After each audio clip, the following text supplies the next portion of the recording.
What's up everyone and welcome back to our League of Legends Top 5 Plays. In celebration of the holiday season, we have an action-packed episode ready for you today with a little surprise, so be sure to stick around until the very end. Starting this episode off at our number 5 play is Gerodork on Lee Sin, and at the beginning we see him lurking around the enemy blue buff. All of a sudden he goes in on Kha'Zix, making sure to use his E and ultimate before reactivating Resonating Strike to maximize the execute damage from his Q. After picking up the free blue buff, he jumps over the wall to his teammate, but a wild Riven appears, so they both turn and chase her down as she runs back to her tower. He lands the Sonic Wave and goes in, bringing her so low, but she flashes over, and then his teammate does as well, so he decides to swing around and help Yasuo. He safeguards in, and the friendly Shen ults to keep Yasuo alive just long enough to get the kill, and now we see Blitz moving in, so he Qs over the wall as he gets hooked, allowing him to just barely escape. As the enemy Blitz continues to chase him down, he uses a bunch of health potions to regain enough health to where he feels comfortable to turn on the robot for the third kill in this play. By knowing his limits and utilizing his full arsenal of abilities, blue team gets a 3-for-1 exchange plus a blue buff, putting them well ahead after this play.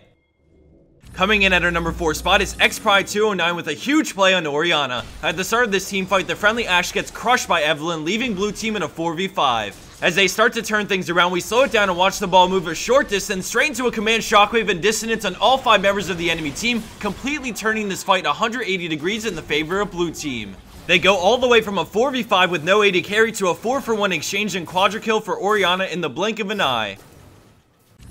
Shampooing our way into our number 3 spot, we have ToastedSalad on Katarina. At the start, we see the enemy Udyr come in for a gank as she gets stunned and they deal tons of damage to her. She quickly decides to shampoo in an ult, stopping it early to Zhonya's in preparation for a possible crescendo. Out of nowhere, she flash W's to dodge the bomb and then picks up the kill, using the reset to dodge the ult right after, saving her life. As she continues to run, Udyr hunts her down with Ghost as he gets a stun off but can't deal quite enough damage, resulting in Katarina's escape as she makes it back to her team somehow in one piece. As the rest of the play continues, we slowly start to see red team come out ahead and eventually ace the enemy team, all thanks to some amazing moves from Katarina to get the kill and get out, while also setting up her team for a huge turnaround play.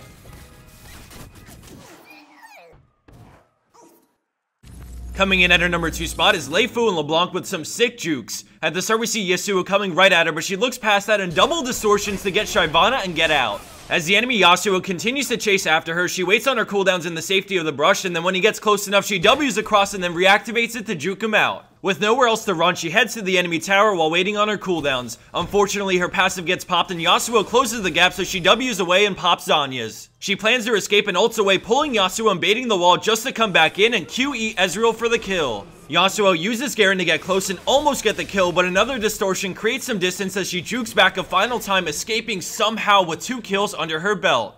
And for our number 1 pro play for this week, we have wrathofgodspam on Yasuo with a huge play to end the game. In the beginning, we see the fight starting, and when Jax misses his stun, Kennen goes straight in with his ultimate. As we slow it down, we see the True Shot Barrage go through, followed right after by a 5-man tornado from Yasuo, lining up a beautiful last breath on the entire enemy team. This completely seals the deal for this fight as he picks up the quad and aces the enemy team, ultimately resulting in a surrender from them, winning the game for blue team.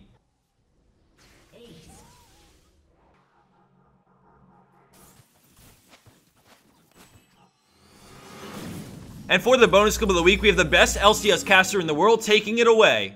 And we see Malzahar going down on Lux, shooting his laser all over her right away. But as he fails to get past second base, Lux will not be on the permanently receiving end of his crabs. And now Elise comes to join the party to have her turn of her own. But unfortunately, Malzahar's transmittable disease gets to Lux after all, accompanied by a full-on crab fan service, disabling her from finishing over Malzahar with a laser of her own, causing Elise not to want to have any further transactions with Malzahar. Remember kids, cleanse it before you melz it.